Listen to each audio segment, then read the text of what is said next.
अस्सलाम वालेकुम मेरे प्यारे दोस्तों, मैं आप सबका इस चैनल में खुशामदीद करता हूँ। टाइम ट्रेवल तो आपने ये अल्फाज सुने होंगे। टाइम ट्रेवल का सिंपल मतलब ये है कि वक्त में सफ़र करना। अभी जब लोग टाइम ट्रेवल के अल्फाज सुनते हैं तो वो सोचते हैं कि क्या वक्त में वाकई हम सफ़र कर सकते हैं। वक्त में सफ़र करना मीन्स क्या हम मुस्तकबिल में जा सकते हैं, क्या हम अपने पोते के बेटे के बेटे बेटे के बेटे के दौर में जा सकते हैं, क्या हम 100 साल आगे जा सकते हैं, क्या हम मुस्तकबिल में फ्यूचर में 1000 साल आगे जा सकते हैं, और क्या हम वक्त में पीछे चले जा सकते हैं, क्या हम माजी में चले जा सकते हैं, क्या हम डायनासोर के दौर में चले जा सकते हैं, क्या हम जो है ना अपने आबा व अजदाद के दौर में चले जा सकते हैं, क्या हम माजी में ट्रेवल कर सकते हैं, क्या हम माजी में सफ़र कर सकते हैं, क्या माजी में हम जा सकते हैं, और क्या हम मुस्तकबिल में जा सकते हैं। ये क्वेश्चंस सब लोगों के माइंड में चलता होगा, क्योंकि अभी हम मूवीज देखते हैं कि उधर एलिवेटर होता है, उसमें बटन लगाते हैं तो वो फ्यूचर में सफ़र करता है। और जब से ये जो टाइम मशीन बुक लिखी गई 1895 में, हर्बर्ट जॉर्ज वेल्स ने जब से अपना टाइम मशीन बुक लिखा और उसे पब्लिश किया, उस वक्त से जब लोग वो नॉवेल पढ़ते हैं तो वो कहते हैं कि वाकई यार हम फ्यूचर में जा सकते हैं। और जब से उन्होंने बहुत सारी मूवीज देखे जिसमें जो हीरो होते हैं, एक्टर्स होते हैं, और दूसरे जो लोग होते हैं वो क्या करते हैं, एक बंदा होता है वो एलिवेटर के अंदर जाता है, एलिवेटर की तरह मशीन होता है, उसके अंदर जाता है और बटन लगाता है तो वो दूसरी दुनिया में चला जाता है। कभी वो अपने आबा व अजदाद के साथ घूमता है, कभी वो फ्यूचर में अपने जो उनके बेटे के बेटे के बेटे के पोते के बेटे के बेटे के दौर में चले जाते हैं, कभी 100 साल 1000 साल आगे जाते हैं मुस्तकबिल में, और कभी वो अपने जो बचपन का दौर था उसमें माजी में चले जाते हैं। लेकिन असल में हकीकत में रियलिटी में जो टाइम ट्रेवल है, सफ़र है, वक्त में जाना, वो बिल्कुल मुख्तलिफ है। जो हमें तस्वुरात हैं, जो हमारे माइंड्स में थॉट्स हैं, सोच हैं, वक्त में सफ़र करना और वक्त का सफ़र करना वो बिल्कुल मुख्तलिफ है। जो हमें टीवी में दिखाए जाते हैं, जो हमें शोज पर दिखाए जाते हैं, जो बुक्स में हम पढ़ते हैं, उससे बिल्कुल मुख्तलिफ है। उस इमेज से, उस पिक्चर से जो हकीकत का टाइम ट्रेवल है वो बिल्कुल मुख्तलिफ है, उसका इमेज बिल्कुल मुख्तलिफ है। हम ऐसे नहीं जा सकते कि एक मशीन हो और उसका हम बटन ऐसे दबाएं, प्रेस करें तो हम फ्यूचर में जाएं। तो आए इस वीडियो में क्या हम वक्त में ट्रेवल कर सकते हैं इसका जवाब देने की कोशिश करते हैं, और कैसे हम जा सकते हैं इस टाइम ट्रेवल को इस वीडियो में समझने की कोशिश करते हैं। अभी बहुत सारे साइंटिस्ट, बहुत सारे साइंसदान वो ये बताते हैं कि मुस्तकबिल में जाना उनके पास पॉसिबिलिटी है, कि मुमकिन है कि हम मुस्तकबिल में जाएं, और उन्होंने बहुत सारे तरीके बताए। इन तरीके से हम मुस्तकबिल में, हम फ्यूचर में 100 साल 1000 साल और इतना टाइम हम जा सकते हैं। ये पॉसिबल है, अभी नहीं है पॉसिबल, में भी ये फ्यूचर में पॉसिबल हो जाए, मुस्तकबिल में पॉसिबल हो जाए, मुमकिन हो जाए। लेकिन उनके मुताबिक पास्ट में जाना बहुत हार्ड है, बहुत ऑलमोस्ट नामुमकिन है। उनके पास्ट में जाना कुछ ऐसा नामुमकिन है कि कुछ साइंटिस्ट, स्टीफन हॉकिंग वो कहता है कि ऐसे लॉज, फिजिकल लॉज और लॉज ऑफ फिजिक्स क्रिएट किए जाएं, बनाए जाएं, जो कि हमें माजी में जाने से रोक सके। क्योंकि अगर हम कामयाब हुए माजी में जाने, उधर सफ़र करने में, उसकी वजह से जो कॉज एंड इफ़ेक्ट का लॉ है वो डिस्टर्ब होगा, उसमें मुदाखलत पैदा होगा, उसमें कॉन्ट्रडिक्शंस, इख्तलाफ पैदा होंगे, क्योंकि इफ़ेक्ट से पहले कॉज आता है। तो इसकी वजह से कॉज से पहले इफ़ेक्ट नहीं आता, तो इसकी वजह से ये कॉज और इफ़ेक्ट का लॉ डिस्टर्ब हो जाएगा। क्योंकि हमसे पहले हमारा अबू आया था, हमसे पहले हमारे दादा दादी आए थे, वो कॉज हैं, हम इफ़ेक्ट हैं, हम उनका नतीजा हैं। तो इसकी वजह से जो इफ़ेक्ट है वो कॉज से पहले नहीं आ सकता, हम अपने अबू और दादा दादी से पहले नहीं आ सकते। तो बहुत सारा ये बहुत डेंजरस होगा, ये बहुत ख़तरनाक होगा। क्योंकि फॉर एग्ज़ाम्पल, मिसाल के तौर पर अगर हम माजी में चले जाएं और उधर हम अपने दादा दादी को मिलने से रोके, तो इसका मतलब है अगर वो नहीं मिले तो हम फ्यूचर में हम नहीं होंगे, उस वक्त हम नहीं होंगे जब वो हम मशीन, जब हम पास्ट में ट्रेवल कर रहे हैं, उस वक्त हम नहीं होंगे। हमारे अबू अम्मी नहीं होंगे, और हम फॉर एग्जांपल हमारे अबू नहीं होंगे और उसके वजह से जो उसने काम किए वो सब चीजें खत्म हो जाएंगे, तो मीन्स इख्तलाफ पैदा होंगे, कंट्रोडिक्शंस पैदा होंगे। फॉर एग्जांपल आप माजी में एडोल्फ हिटलर को मरने से बचाओ, खुदकुशी करने से बचाओ, तो मैं भी वो शायद फ्यूचर में कुछ और करे और उसका असरात जो हमारे प्रेजेंट हाल में है उस पर आ जाए, तो इसकी वजह से बहुत सारे कंट्रोडिक्शंस आ जाएंगे। तो इसकी वजह से स्टीफन हॉकिंग ने कहा कि ऐसा लॉ क्रिएट किया जाए जो कि पास्ट जाने से रोके हमें। और बहुत सारे साइंटिस्ट्स ये कहते हैं कि अगर हम पास्ट में माजी में चले जाएं, तो अगर हम अपने दादा या अम्मी अबू को रोकें मिलने से, तो उसका असर हम पर नहीं होगा, उसका असर हाल पर नहीं होगा, प्रेजेंट पर नहीं होगा। हम प्रेजेंट में होंगे, सारी चीजें होंगे वैसे की वैसे, उसका जो हमारा टाइम लाइन है उस पर कुछ भी असर नहीं होगा, सिर्फ उस वक्त पर असर होगा, कि उस दिन पर, उस टाइम पर असर होगा कि हम पैदा नहीं होंगे उस वक्त। लेकिन जो आगे वाला टाइम लाइन है वो वैसे का वैसा होगा, उस पर कोई भी असर नहीं होगा। अगर फॉर एग्जाम्पल हम एडोल्फ हिटलर को बचाएं तो उस वक्त उसका असर होगा, लेकिन वो माजी में ही, उसका असर प्रेजेंट हाल पर नहीं होगा। तो ऐसे बताया जाता है कि पास्ट में जाना नामुमकिन है। अगर हम जा सकते हैं तो वो क्या खतरनाक भी हो सकता है, और कुछ साइंटिस्ट कहते हैं कि उसका कुछ असर नहीं होगा। और रोनाल्ड नेलिट, उसका अबू गुजर गया था, तो उसे वापस लाने के लिए उसने मशीन क्रिएट किया, और टाइम मशीन उसने क्रिएट किया और उसे अभी इस्तेमाल कर रहा है कि वो माजी में चला जाए। और कुछ साइंटिस्ट ये कहते हैं कि यस, हम माजी में जा सकते हैं, कुछ मैथमेटिकल इक्वेशंस हैं उन्हें इस्तेमाल करके हम माजी में जा सकते हैं, लेकिन ये अभी तक तो नामुमकिन है, अभी तक तो ऑलमोस्ट इम्पॉसिबल है पास्ट में जाना। लेकिन रोनाल्ड वेलिट जो कि अमेरिकन फिजिसिस्ट हैं, वो कहते हैं कि माजी में जाना मुमकिन है और वो ट्राई कर रहा है। लेकिन मुस्तकबिल में जाना मुमकिन है, और ये लग रहा है कि शायद कुछ सालों बाद मुस्तकबिल में लोग फ्यूचर में ट्रेवल करें। और वो कौन से तरीके हैं, वो कौन से वेज हैं, वो कौन से स्ट्रेटजीज हैं जिनके जरिए हम मुस्तकबिल फ्यूचर में जा सकते हैं। वो जो पहला स्ट्रेटजी है वो ये है कि स्पीड ऑफ लाइट की रफ्तार हासिल करना। मींस एक ऐसा चीज बनाना, एक ऐसा स्पेसशिप बनाना, एक ऐसा ऑब्जेक्ट बनाना जो स्पीड ऑफ लाइट है उसका रफ्तार इख्तियार करे और उस स्पीड की तरह जो है ना दौड़े, और उस ऑब्जेक्ट का इतना स्पीड हो जैसे स्पीड ऑफ लाइट है, जैसे लाइट का स्पीड है। थ्योरी ऑफ जनरल रिलेटिविटी है, उसके मुताबिक, इस थ्योरी, इस नजरिए के मुताबिक जो चीज ज्यादा चलती है उसके लिए वक्त स्लो हो जाता है, मतलब उसका वक्त आहिस्ता चलता है, और जो चीज स्लो होता है उसके लिए वक्त फास्ट चलता है। ये थ्योरी ऑफ जनरल रिलेटिविटी, उसके मुताबिक जो चीज का रफ्तार, जिस चीज का जो स्पीड है वो ज्यादा होता है, उसका वेलोसिटी ज्यादा होता है, तो उसके लिए वक्त कम टिक करता है, कम गुजरता है उसके मुकाबले में जो उसके बाहर होते हैं। साइंस के मुताबिक लाइट का स्पीड है वो 1,86,000 माइल्स पर सेकंड। तो अगर किसी चीज का इतना, अगर फॉर एग्जांपल हम ऐसा ऑब्जेक्ट क्रिएट करें, हम ऐसा ऑब्जेक्ट बनाएं, चीज बनाएं, हम एक ऐसा स्पेसशिप बनाएं जो कि उसका रफ्तार, इतना रफ्तार हो जैसे स्पीड ऑफ लाइट का हो, तो हम फ्यूचर में ट्रेवल्स कर सकते हैं। क्योंकि अगर कोई बंदा उस स्पेसशिप में हो और वो स्पीड ऑफ लाइट की रफ्तार में, उसके स्पीड में वो चले, तो उसके लिए वक्त स्लो चलेगा, उसके लिए वक्त आहिस्ता चलेगा, और जो इस स्पेसशिप से बाहर है यहाँ जमीन पर, उनके लिए टाइम फास्ट चलेगा। फॉर एग्जांपल उसका 1 साल यहाँ पर पता नहीं 100 साल 200 साल गुजर जाएंगे, उसके 1 साल गुजरेगा और यहाँ पर लोगों के लिए 100 साल गुजरेगा।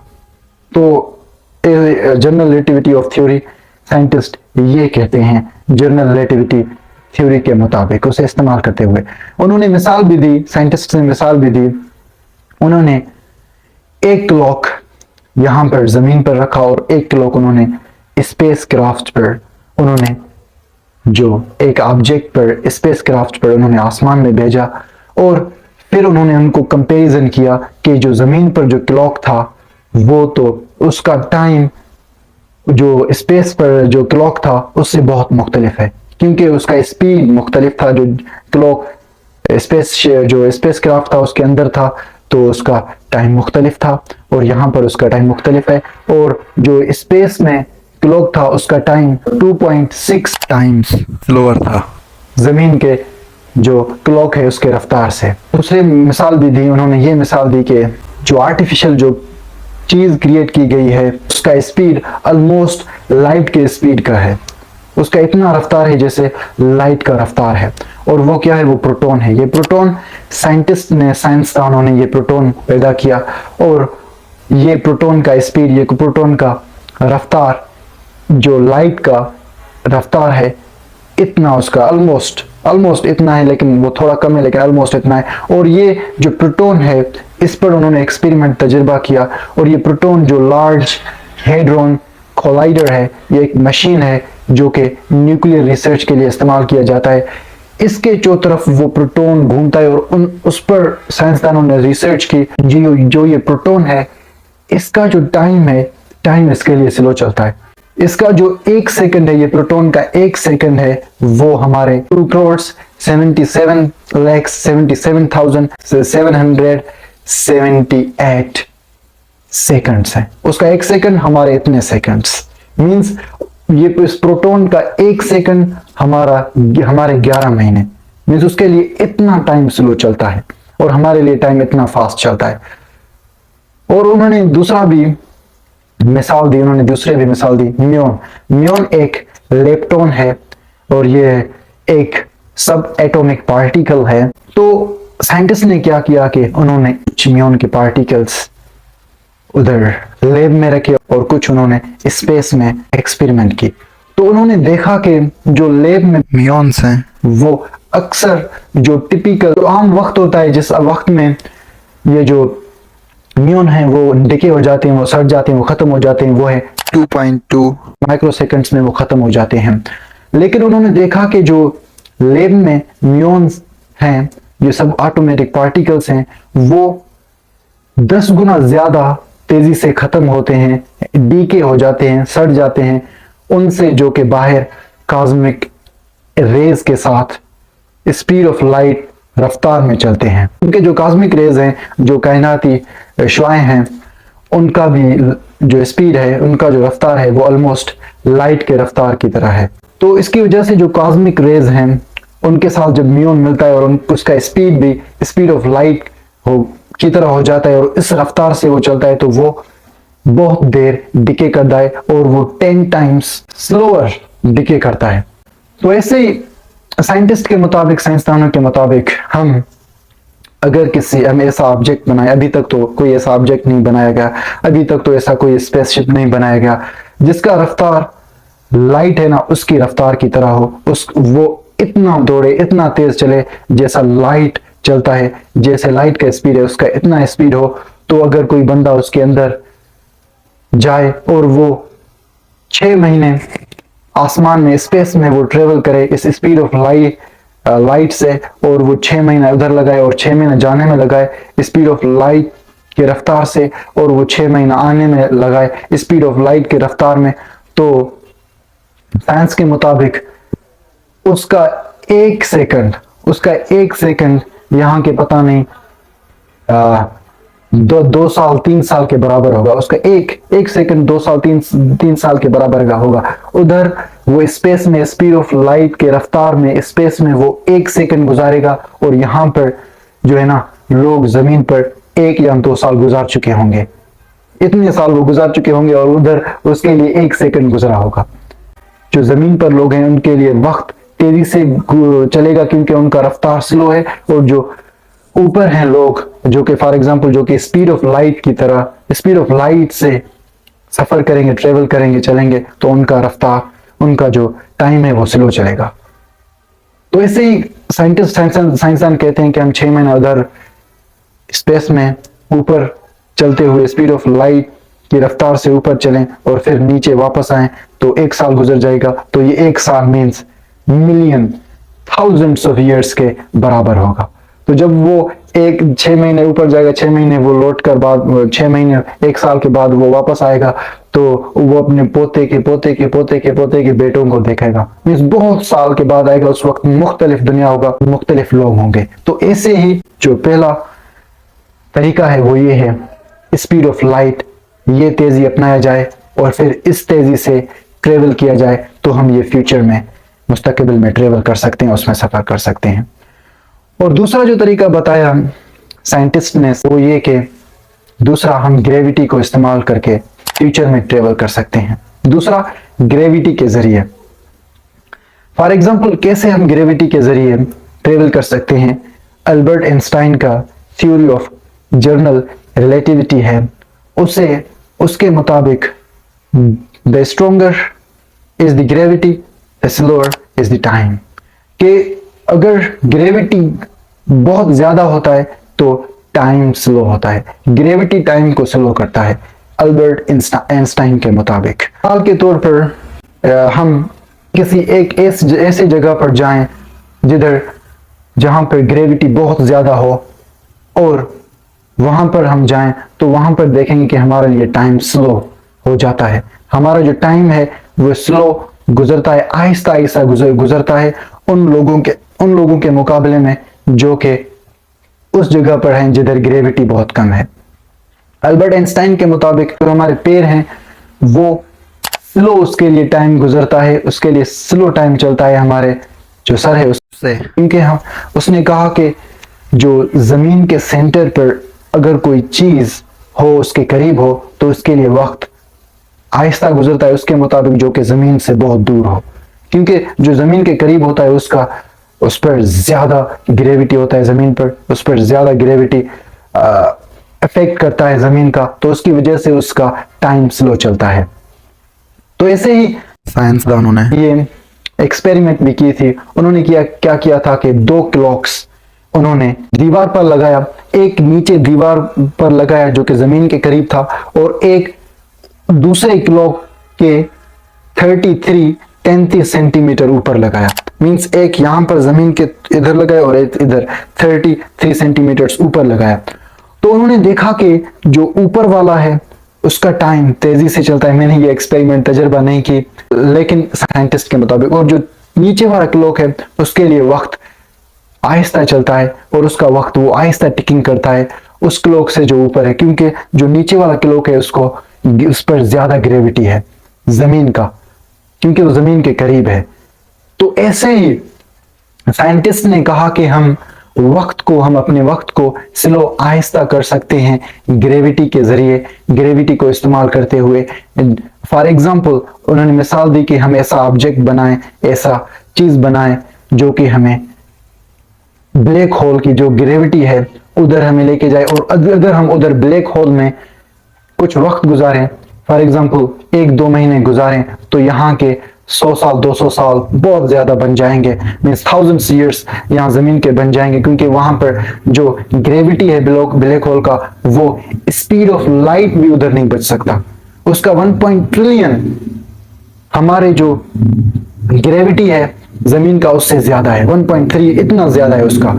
तो वहां पर स्पीड ऑफ लाइट भी नहीं बच सकता, जो लाइट है वो भी वहां पर नहीं बच सकता, जो लाइट के पार्टिकल्स हैं वो भी वहां पर नहीं बच सकता। तो इसके मुताबिक, साइंस के मुताबिक, अगर हम ऐसे स्पेस क्रिएट करें, स्पेसशिप क्रिएट करें, ऐसे चीज क्रिएट करें जो कि हमें ब्लैक होल की तरफ लेके जाए, लेकिन ब्लैक होल बहुत डेंजरस है, क्योंकि कोई चीज अगर ब्लैक होल में चला जाता है तो वो वापस नहीं आता। तो इसकी वजह से अगर हम ब्लैक होल में जाएं उधर, तो हम उधर से बच नहीं सकते, क्योंकि इवेंट होराइजन, कोई चीज जाता है ब्लैक होल में तो वो वापस नहीं आता। तो साइंटिस्ट के मुताबिक अभी तो पॉसिबल नहीं है, लेकिन फ्यूचर में भी हम ऐसे स्पेसशिप पैदा करें, और जो हमारे जो करीब है सबसे ब्लैक होल, सबसे जो हमारा करीब है, हमें जो जमीन के करीब है ब्लैक होल, वो 30,000 लाइट ईयर्स दूर है। और ये लाइट ईयर्स हम जो है ना डिस्टेंस के लिए इस्तेमाल करते हैं, मुफासलों के लिए इस्तेमाल करते हैं, और ईयर्स हम वक्त के लिए इस्तेमाल करते हैं। और 30,000 लाइट ईयर्स को अगर हम माइल्स में कन्वर्ट करें तो वो 291,000 माइल्स बन जाता है। इतना दूर ये ब्लैक होल है हमसे, जमीन से। तो साइंस के मुताबिक अल्बर्ट आइंस्टाइन का जो थ्योरी है, अगर हम उधर इस ब्लैक होल में जाएं और इधर हम कुछ महीने गुजारें, फॉर एग्जांपल 6 महीने गुजारें, तो जब हम वापस लौट के आएंगे तो यहाँ पर हमारे हम पोते के बेटे के बेटे उसके बेटे के उसके बेटे के बेटे को हम देखेंगे। मीन्स बहुत वक्त में आगे चले जाएंगे और वहां पर हमारा जो बॉडी है वो मेंटेन रहेगा, हम जवान रहेंगे उधर। और फॉर एग्जाम्पल हम अगर 21 साल के थे और उधर हम ब्लैक होल में चले गए, उधर गए और हम फिर 22 साल के हो गए, 1 साल के बाद वापस आते हैं तो यहाँ पर मिलियंस ऑफ ईयर्स गुजर जाएंगे। मीन्स हमारा वहां पर 1 साल और यहाँ के लोगों के लिए मिलियंस ऑफ ईयर्स। तो ऐसे स्लो वक्त, ऐसे वक्त ऐसा गुजरता है उन लोगों के लिए जो कि ग्रेविटी का उन पर बहुत ज्यादा असर है, वो जो कि ग्रेविटी के बहुत करीब हैं और उन पर बहुत सारा ग्रेविटी का असर होता है उन लोगों के मुकाबले में जिन पर ग्रेविटी, जो कि ग्रेविटी के करीब नहीं होते।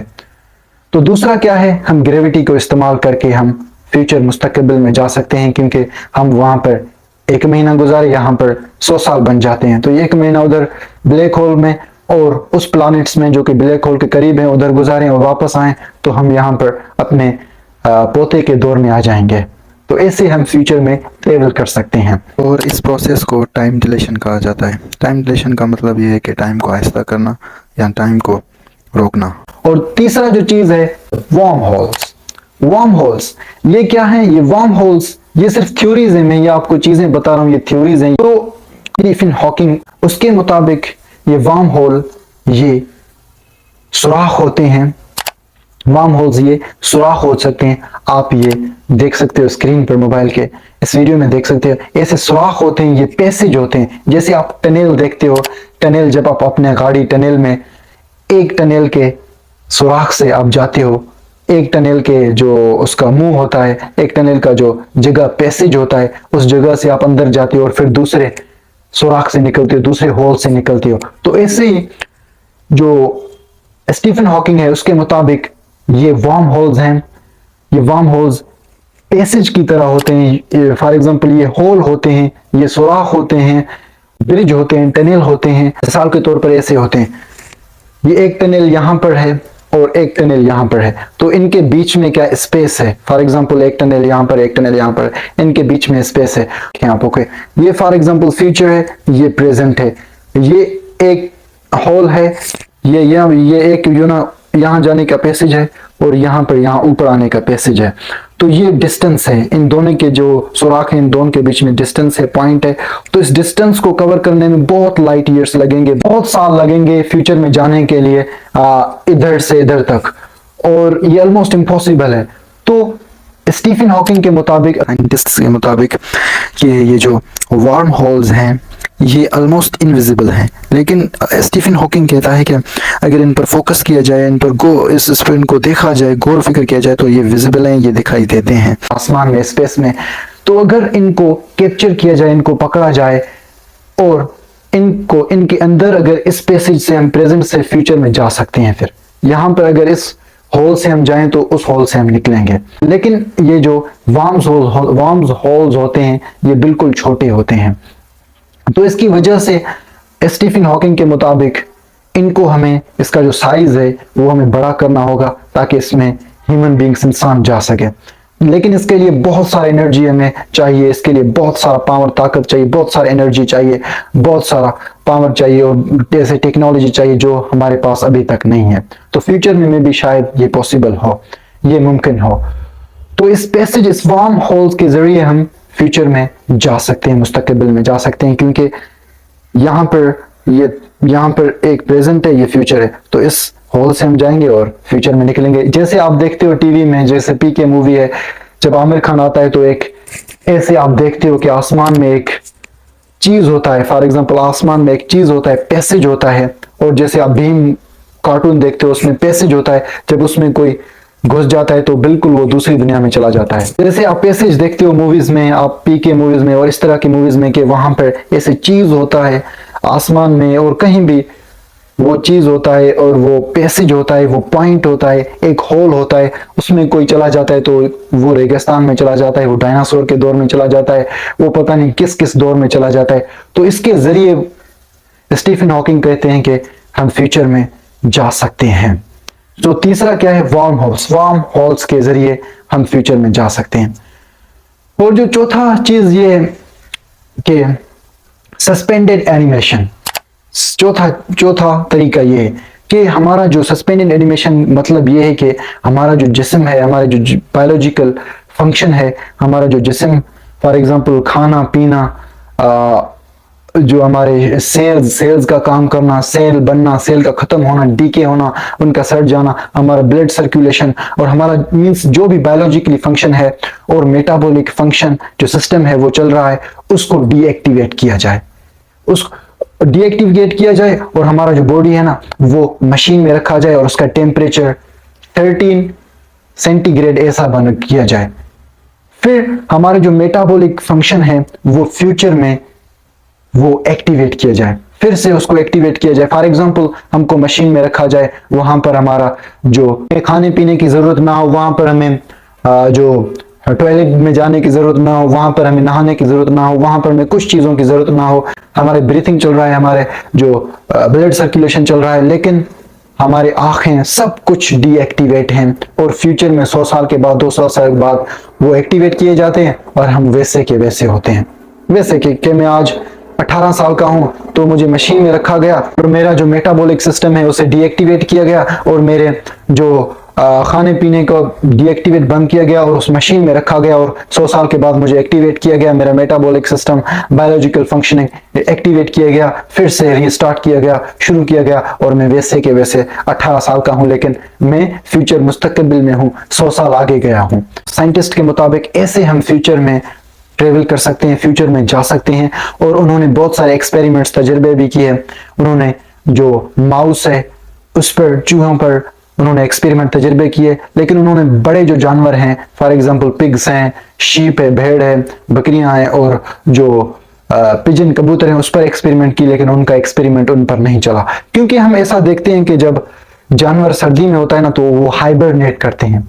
हाइबरनेट मींस वो जमीन के अंदर चले जाते हैं, गर्म जगह पर चले जाते हैं और उधर उनको बहुत सारे दिनों के लिए उनको खाने की जरूरत नहीं होती, पीने की जरूरत नहीं होती, वो वहां पर रहते हैं क्योंकि उनमें ये सलाहियत होती है, उनमें मेटाबॉलिक सिस्टम को और उनमें जो है ना सस्पेंडेड, खुद को जो उनका बायोलॉजिकल सिस्टम है उसको सस्पेंड करने का सलाहियत है।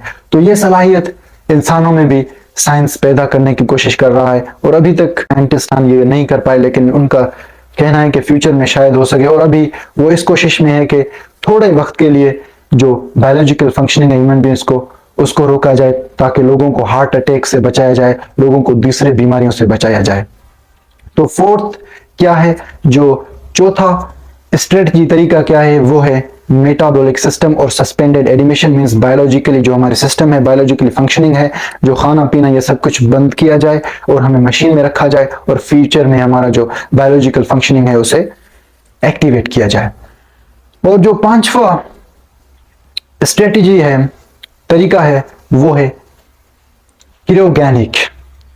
क्रियोगेनिक का सिंपल डेफिनेशन ये है कि जो हमारा ब्रेन है साइंस के मुताबिक उसे मशीन में रखा जाए जिसका टेम्परेचर बहुत कम हो, बर्फ से भी ज्यादा उसका टेम्परेचर कम हो और हमारा ब्रेन वहां पे रखा जाए।